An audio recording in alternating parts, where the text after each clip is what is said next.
कधी जीवन अडकला.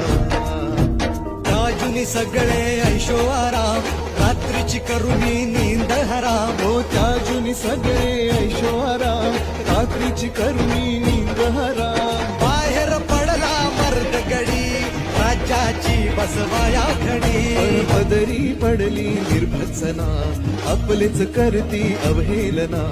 पदरी पडली निर्भत्सना, आपलेच करते अवहेलना. आता एकटा पडलाय राजा, अशा चांगुलपणाची कसली सजा. आता एकटा पडलाय राजा, चांगुलपणाची कसली सजा. गड वाचवायला हात द्या.